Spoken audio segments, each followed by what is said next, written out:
اعوذ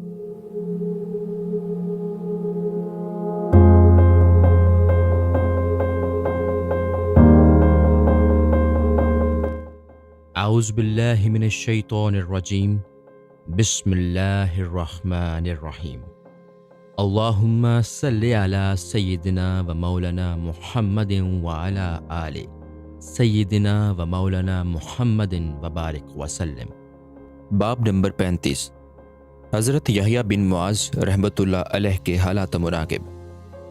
تعارف: آپ کو حقائق و دقائق پر مکمل دسترس حاصل تھی اور تاثر آمیز مواعظ کی وجہ سے آپ کو واعظ کے نام سے موسوم کیا جاتا تھا، لیکن بعض عظیم بزرگوں کا مقولہ ہے کہ دنیا میں دو یحییٰ ہوئے ہیں، اول حضرت یحییٰ زکریا علیہ السلام اور دوسرے یحییٰ بن معاذ۔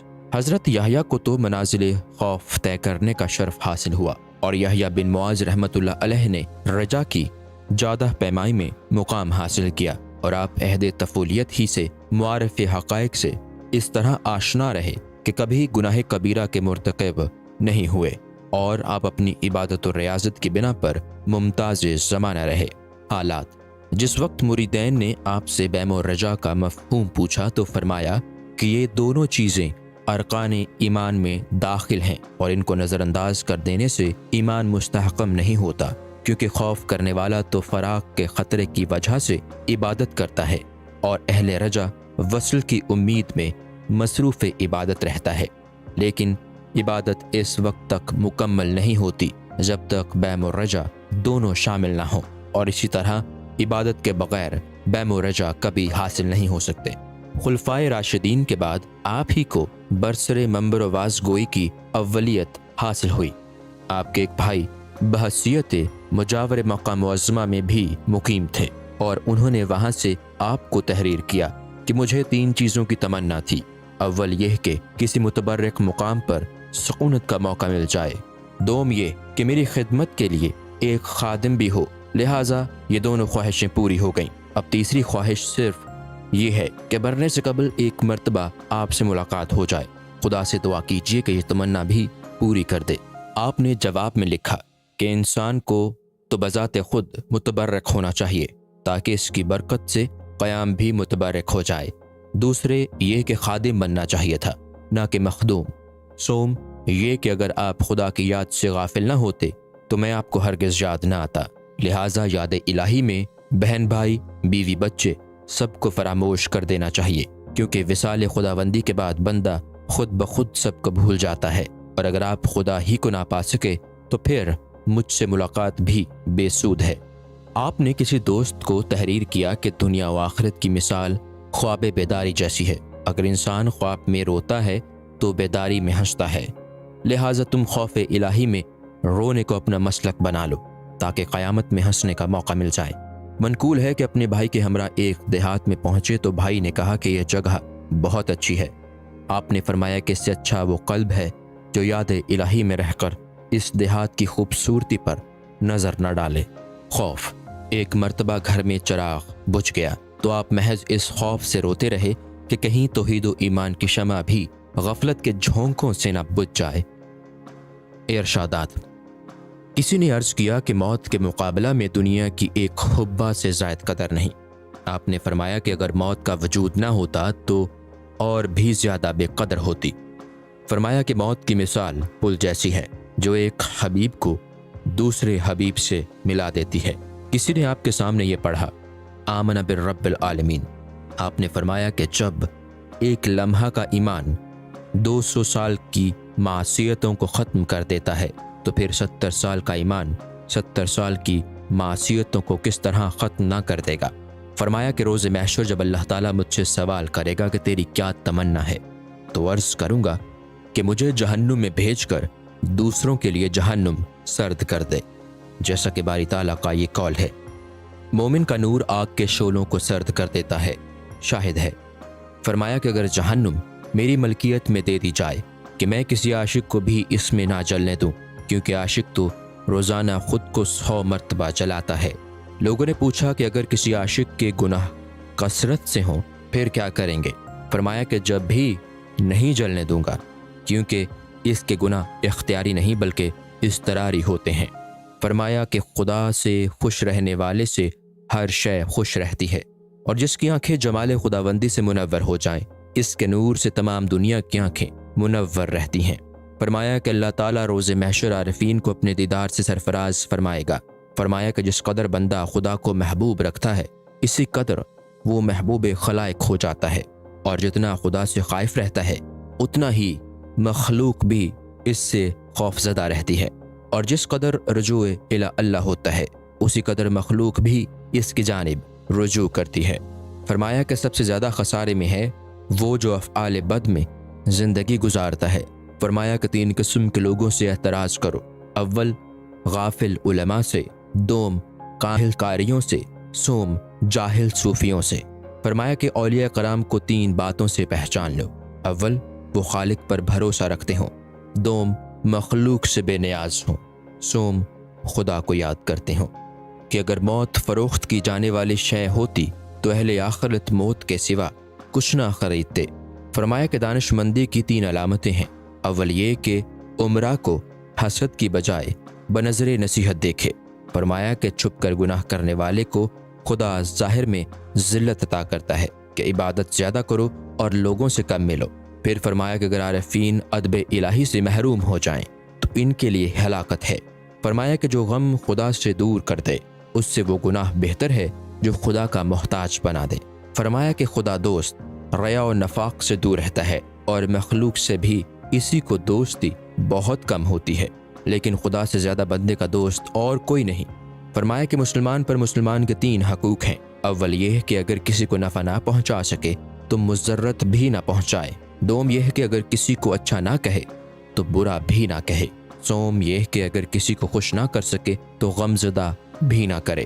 فرمایا کہ احمق ہیں وہ لوگ جو افعال جہنم کے بعد جنت طلب کرتے ہیں۔ فرمایا کہ توبہ کے بعد ایک گناہ بھی ان 70 گناہوں سے بدتر ہے جن کے بعد توبہ کی گئی ہو۔ پھر فرمایا مومن بیم و رجا کے مابین رہ کر گناہ کرتا ہے۔ فرمایا کہ حیرت ہے ان لوگوں پر جو بیماری کے خوف سے کھانے کو ترک کر دیتے ہیں لیکن خوف آخرت سے معصیت نہیں چھوڑتے۔ پھر فرمایا کہ 3 قسم کے لوگ دانش مند ہوتے ہیں، اول تارک الدنیا، دوم طالب عقبہ، سوم خدا کے عاشق۔ فرمایا کہ مرتے وقت 2 پریشانیاں لاحق رہتی ہیں، اول یہ کہ ان کے بعد دولت پر دوسرے لوگ قابض ہوں گے، دوسرے یہ کہ لوگ اس کی دولت کا حساب دریافت کریں گے۔ فرمایا کہ توکل اور زہد پر تانا زنی کرنا ہے۔ فرمایا کہ فاقہ کشی مریدوں کی ریاضت، توبہ کرنے والوں کے لیے تجربہ، زاہدوں کے لیے سیاست اور عارفین کے لیے مغفرت ہے۔ فرمایا کہ اہل تقوی عمل کی جانب، ابدالین آیات کی جانب، طالبین حق کے احسان کی جانب اور عارفین ذکر کی جانب راغب کرتے ہیں۔ فرمایا کہ نزول بلیات کے وقت صبر کی حقیقت اور مقاشفہ کے وقت حقیقت رضا ظاہر ہوتی ہے۔ فرمایا کہ صدق دلی سے قلیل عبادت بھی اس 70 سال کی عبادت سے بدرجہ بہتر ہے جو بے دلی کے ساتھ کی گئی ہو۔ فرمایا کہ طالب کی اعلیٰ منزل خوف اور واصل کی حیا یا رجا ہے۔ فرمایا کہ عمل کو عیوب سے محفوظ رکھنا ہی اخلاص ہے۔ فرمایا کہ خواہشات سے کنارہ کشی شوق الہی ہے۔ فرمایا کہ زے ہے دال 3 حروف ہیں، زے سے مراد زینت کو ترک کر دینا ہے، ہے سے مراد ہوا یعنی خواہشات کو خیر آباد کہہ دینا، اور دال سے مراد دنیا کو چھوڑ دینا ہے۔ فرمایا کہ زاہد وہ ہے جو طلب دنیا سے زیادہ ترک دنیا کی خواہش رکھتا ہو۔ فرمایا کہ اطاعت خدا کا خزانہ ہے۔ فرمایا کہ اطاعت خدا کا خزانہ ہے اور دعا اس کی کنجی ہے۔ فرمایا کہ توحید نور ہے اور شرک نار، اور توحید کا نور گناہوں کو اور شرک کا نار نیکیوں کو جلا دیتے ہیں۔ فرمایا کہ ذکر الہی گناہوں کو محو کر دیتا ہے اور اس کی رضا آرزوؤں کو فنا کر دیتی ہے، اور بندہ اس کی محبت میں سرگرداں رہتا ہے۔ فرمایا کہ اگر تم خدا سے راضی ہو تو وہ بھی تم سے راضی ہے۔ کسی نے سوال کیا کہ کیا کچھ لوگ ایسے بھی ہیں جو خدا سے راضی نہیں اور اس کی معرفت کے دعوے دار بھی ہیں؟ فرمایا کہ جب نفس ایسی عبادت کا دعوے دار بن جائے کہ اگر 3 دن رات کھانا نہ کھائے تو نفس میں نقاہت پیدا نہ ہو۔ فرمایا کہ خدا پر اعتماد کر کے مخلوق سے بے نیاز ہونے کا نام درویشی ہے، اور قیامت میں صرف درویش ہی کی قدر ہوگی اور تونگری کی ناقدری۔ فرمایا کہ جفائے محبوب پر صبر اور وفا پر شکر کا نام محبت ہے۔ کسی نے کہا کہ بعض لوگ آپ کی غیبت کرتے ہیں، تو فرمایا کہ اگر میرے اندر عیوب ہیں تو میں واقعی اس کا سزاوار ہوں، اور اگر اچھائیاں ہیں تو غیبت سے مجھ کو کوئی ضرر نہیں پہنچتا۔ سوال کیا گیا کہ آپ اپنے مواعظ میں ہمیشہ خوف و رجا ہی کا ذکر کیوں کرتے ہیں؟ فرمایا چونکہ اللہ تعالیٰ قوی اور بندہ کمزور ہے، اس لیے بندے کو اس سے خوف و امید ہی رکھنا مناسب ہے۔ طریقہ دعا: آپ اپنی مناجات اس طرح شروع کرتے کہ اے اللہ، گو میں بہت ہی معصیت کار ہوں، پھر بھی تجھ سے مغفرت کی امید رکھتا ہوں۔ میں سر تپا معصیت اور تو مجسم عفو ہے۔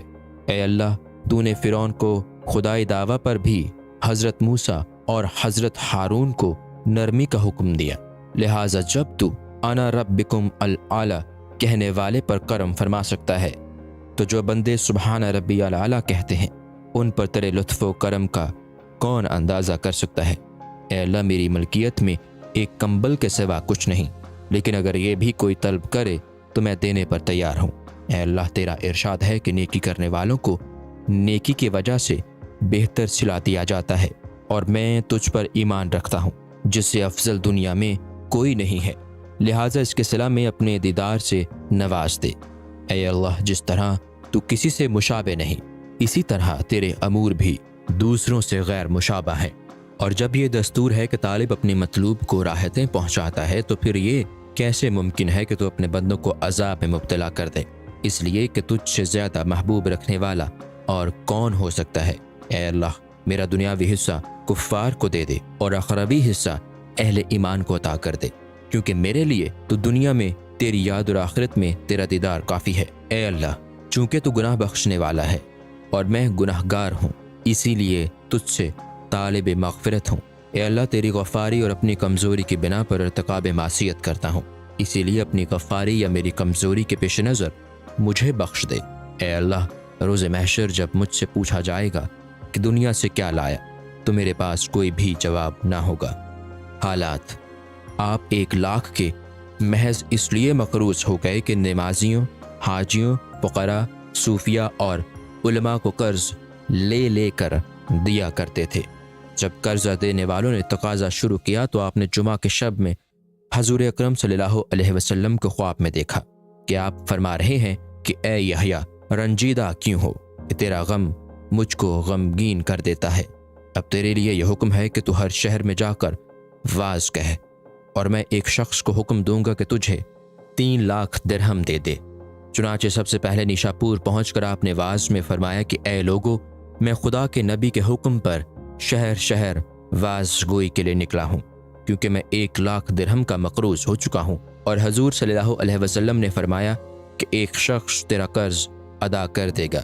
یہ سن کر ایک شخص 50,000 درہم، اور دوسرے نے 40,000 درہم، اور تیسرے نے 10,000 درہم کی پیشکش کی، لیکن آپ نے فرمایا کہ مختلف لوگوں سے لے کر مجھے قرض کی ادائیگی منظور نہیں، کیونکہ مجھے تو یہ حکم ملا ہے کہ صرف ایک شخص قرض ادا کرے گا۔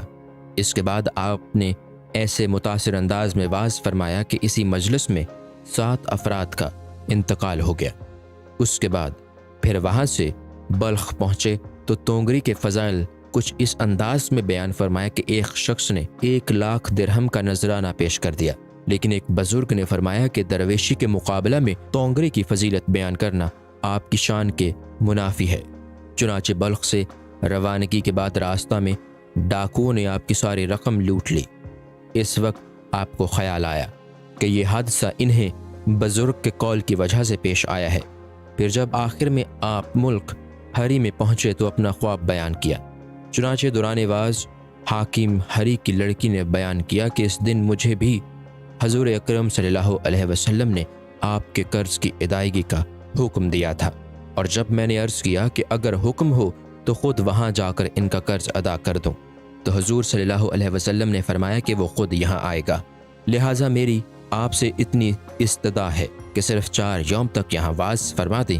چنانچہ آپ کے مواعظ کا ایسا اثر ہوا کہ 4 یوم کے اندر 145 افراد آپ کی مجلس سے واز میں انتقال کر گئے، اور جب آپ وہاں سے رخصت ہونے لگے تو اس امیر لڑکی نے 60 اونٹ دینار و درہم سے بھر کر آپ کے ہمراہ کیے، اور جب آپ وطن پہنچے تو صاحبزادے کو ہدایت کی کہ تمام قرض کی ادائیگی کے بعد جو رقم بچ جائے اس کو فقراء میں تقسیم کر دو، کیونکہ میرے لیے خدا کی ذات بہت کافی ہے۔ اس کے بعد آپ زمین پر سر رکھے ہوئے مشغول مناجات تھے کہ کسی نے ایسا پتھر مارا کہ آپ کا انتقال ہو گیا، اور آپ کی نعش کو نیشاپور لے جا کر قبرستان معمر میں دفن کیا۔